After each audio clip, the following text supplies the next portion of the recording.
¿Sientes que pasas enojado, ansioso, abrumado en el trabajo o que pierdes energía? El día de hoy vamos a continuar hablando de inteligencia emocional y de las experiencias que hemos tenido con diferentes líderes a lo largo de los procesos que tenemos en nuestra empresa, en Talent Advisors, quien es además la que patrocina Líderes Activos, ¿verdad? Entonces vamos a hablar de algunas historias. No sé quién quiere empezar con historias. Yo sé que hay historias de inteligencia emocional personales, de coaches, de equipos, así que les abro el foro para que ustedes empiecen. Y ahora yo cuento una que tengo por ahí. Excelente. Bueno, a mí me encantaría empezar con mi propia historia, ¿verdad? Y para mí la inteligencia emocional ha sido clave. Hace 10 años que yo estaba cerrando otra empresa y abriendo con Erika, ¿verdad? Erika ha sido mi amiga, casi hermana por muchos años. Y empezamos en esos primeros meses de abrir la empresa a pelear. Digo yo, era yo la que estaba peleando realmente. Era la que hablábamos en el episodio pasado que se enoja. Exacto, la que se enojaba. Y en eso yo me estaba certificando en inteligencia emocional con 6 Seconds, que es ahora nuestro partner. Y eso me cambió la vida. Y yo estoy segura que salvó la empresa. Y hoy, este mes estamos cumpliendo 10 años, ¿verdad? Porque yo me di cuenta que si yo seguía peleando con Erika, no iba a haber una empresa. Y en ese momento yo pude tomar una decisión de decir, ¿quieres seguir peleando para tener la razón o quieres tener una socia a largo plazo? Y ahí, aunque era el pleito número 5, donde ella siempre tenía la razón, yo tuve que acceder. Pero eso fue porque pude admitir que a veces el ego se nos atrapa. Y es más importante que nuestro ego tenga la razón que realmente conectar con lo que quieres a largo plazo. Y creo que eso es tan importante. Cuando tomamos decisiones en inteligencia emocional, pensemos en el largo plazo, no en ganar el pleito de hoy. Erika lo decía en el episodio pasado, ¿verdad? Hablaba de propósito. Y desde que empezaste a hablar, escuché lo que yo quería a largo plazo. ¿Verdad? Lo que yo estaba buscando a largo plazo. A veces hay un disparador emocional, ¿verdad? Pero ¿qué clase de líder yo quiero ser a largo plazo? ¿Verdad? Y a veces nos imaginamos un líder solo en un equipo grande o pequeño, pero estamos hablando de liderarnos a nosotros mismos. Así es. ¿Verdad? No sé si quieres abordarlo. Bueno, el mío es mi ejemplo, yo creo que el que más me ha marcado tiene bastante que ver con lo que Ingrid mencionaba, ese momento en nuestra vida, tal vez desde una perspectiva diferente, porque de alguna forma yo había estado en un rol muy confortable, en donde tenía un salario todos los meses y muchos beneficios. Y estaba bien, estaba feliz, pero quería algo más conectado con mi propósito de vida y entonces fue donde decidimos trabajar juntas y bueno, qué maravillosa decisión. Pero algo que uno, pues, ¿verdad? Tiene que considerar cuando emprende es, bueno, se acabó ese salario fijo todos los meses. Y yo creo que el poder gestionar y soltar el control, ¿verdad? De eso de decir, bueno, mi planificación financiera súper estricta, a decir, bueno, no, ahora tengo que fluir con esta experiencia. Es importante qué le estoy transmitiendo a la organización. Y a la organización yo no le puedo transmitir ansiedad, preocupación. Tengo que transmitirle sentimiento de éxito, porque eso es lo que, ¿verdad? Ese tipo de emociones, como decíamos en la sesión anterior, se contagian. Quiero contagiar éxito, quiero contagiar felicidad, no quiero contagiar ansiedad, estrés. Entonces, creo que eso, ¿verdad? Como esa decisión de qué quiero soltar. ¿Y cómo se hace eso en medio de estar viviendo la situación? ¿Verdad? Porque cuando uno lo escucha hacia atrás, ¿verdad? Y por eso hay alguna teoría que dice que construir inteligencia emocional hacia el futuro es muy difícil, porque no sé qué fibra me va a tocar. O sea, eso sí nos haría como un robot, ¿verdad? Yo sé cómo voy a reaccionar aquí, cómo voy a reaccionar allá. Conectando con el episodio pasado, ¿cómo se hace para uno en medio de esa emoción de esta nueva socia, ¿verdad? O estoy perdiendo, cada quien perdiendo algo diferente, vean qué interesante, ¿verdad? ¿Cómo se hace para escuchar la emoción, hacer la pausa? O sea, ¿qué funciona o qué funcionó, si se acuerdan? práctica. O sea, yo creo que las primeras veces, es como andar en bicicleta, ¿no? Las primeras veces que te subes te vas a caer, pero te levantas, te limpias las rodillas y continúas. Si te quedas ahí o guardas la bicicleta, pierdes una oportunidad lindísima de autoconocimiento, porque decías, ¿cómo gestionarla a futuro? Con puro autoconocimiento. Por ejemplo, recuerdo una vez que me enojé con mi masajista porque confundió los horarios, y yo sabía, porque ya había descubierto con inteligencia emocional, que cuando yo estoy muy cansada, yo tengo poca tolerancia y me enojo más fácil. Y en ese momento yo recordé y yo dije, no digas nada, no digas nada, no digas nada. Fue lo que yo logré pensar en ese momento, ponerle un frenazo a mi inconsciente, ¿verdad? Y dije, después hablamos, y me fui a dormir. Y cuando me levanté, realmente me parecía muy poco importante el evento. Y al día de hoy también tengo 10 años. Con la masajista. Sí. Que es maravillosa. Entonces, autoconocerse y práctica, diría yo. Autoconocerse y práctica. Sí, yo creo que algo que agregaría es poder identificar cuál es ese impacto que quieres generar en las otras personas, y por otro lado apoyarse en las otras personas, porque yo creo que fue vital en esos momentos de estrés máximo y demás el poder sentir que tenía alguien que estaba aprendiendo conmigo también. Claro. Porque yo creo que estábamos aprendiendo en ese momento las dos. Pero o sea, definitivamente hace un impacto estar acompañado de alguien.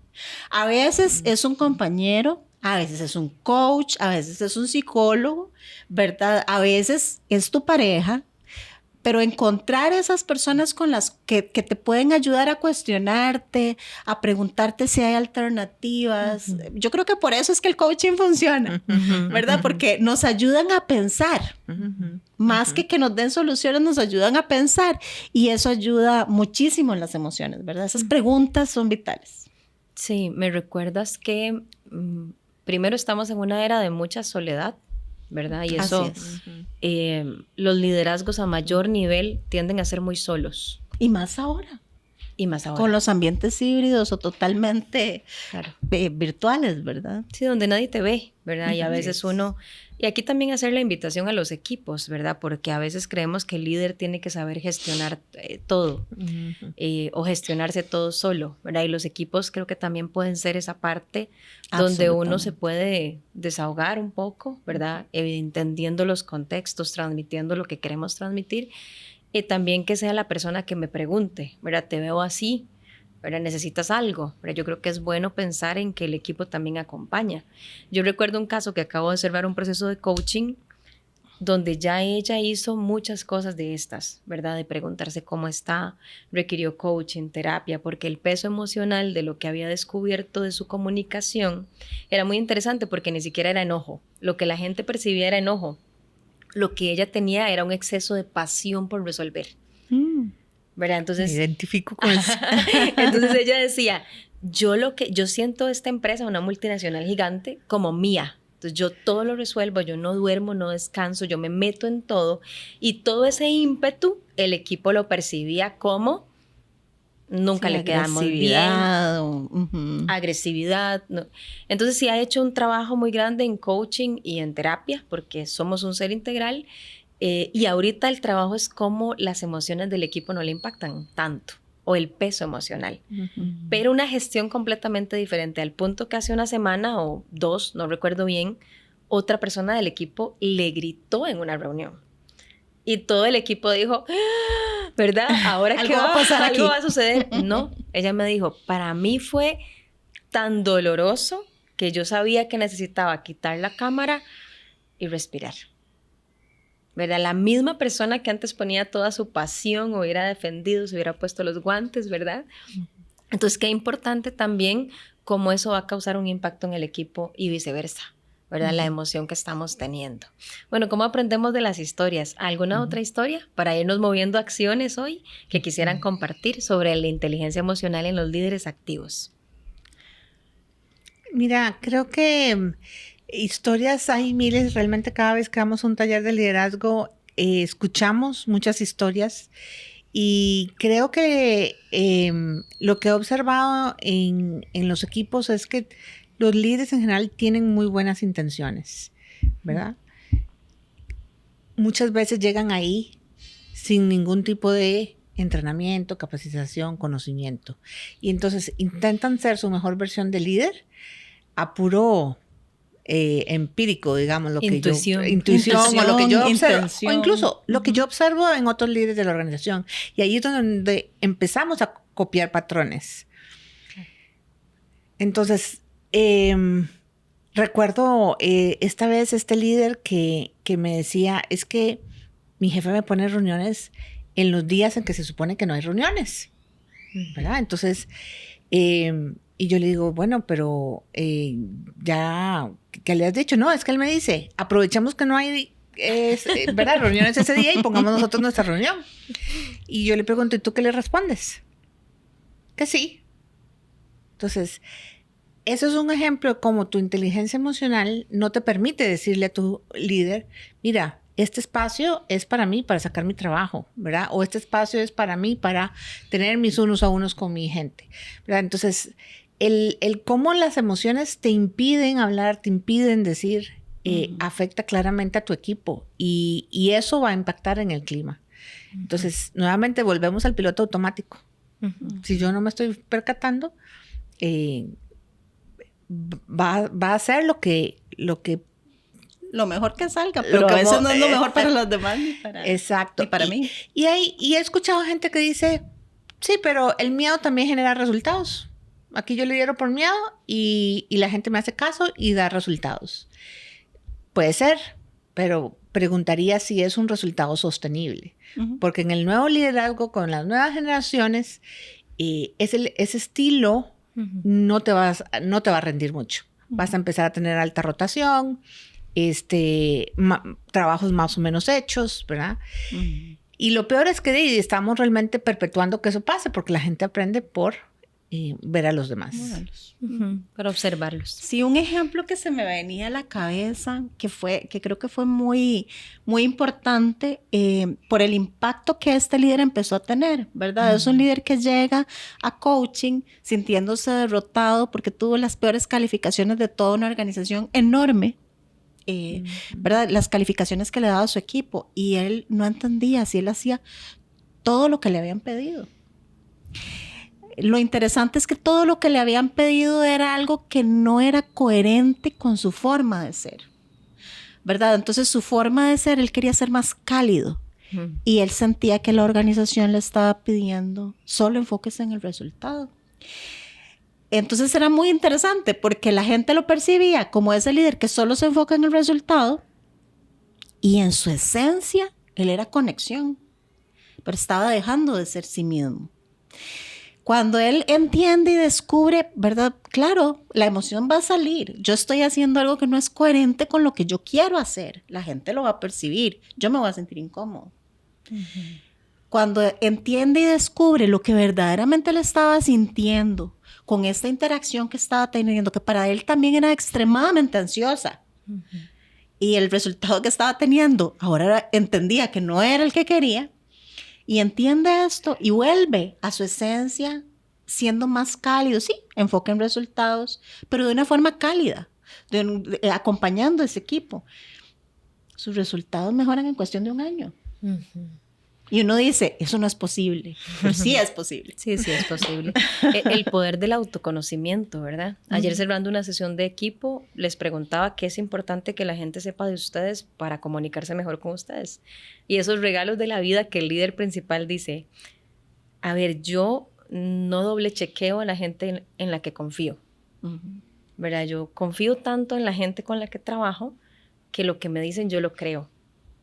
Pero cuando no es cierto, me duele un montón. Entonces yo decía, wow, un líder que habla de sus emociones así, ¿verdad? Para uno es como, qué bonito, ¿verdad? Va evolucionando el liderazgo activo hacia eso.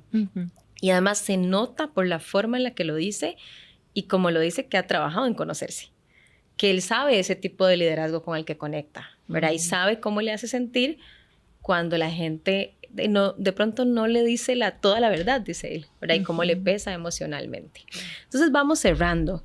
¿Qué nos dejan las historias? Yo escucho mucho autoconocimiento, vuelvo a escuchar pausa, vuelvo a escuchar acompañamiento. ¿Agregarían algo más para cerrar que se nos esté quedando? Sí, a mí me gustaría decirles o recomendarles que busquen un modelo que se llama La Flor de las Emociones. Lo pueden conseguir en Google, del autor Robert Plutchik, porque muchas veces no hablamos de las emociones porque nunca las hemos estudiado. Entonces tengo un vocabulario de 4 o 5 emociones máximas. Yo le pregunto a la gente, ¿cuántas emociones me puedes decir? No pasan de 3 o 4. Entonces, poder entender este modelo es muy sencillo de entender, de estudiar. Si hay una emoción que no puedes decirme qué significa, búscala en el diccionario y amplía tu vocabulario. Porque si no, cuando estás haciendo el ejercicio de qué siento, puedes llegar a una emoción que no es. Porque si solo sabes 4, vas a elegir una de esas 4. Sí, o una tonalidad diferente. ¿Verdad? Es más intenso, es menos intenso. ¿Vale más la pena que invierta energía? O no necesariamente tanta energía tengo que ponerle a esta emoción. Erika, muchas gracias. Y cerramos aquí. Recuerden, un regalo para ustedes. 6 Seconds nos provee 5 pruebas de inteligencia emocional. En los comentarios de este podcast vamos a tener el detalle y nos vemos en el siguiente episodio.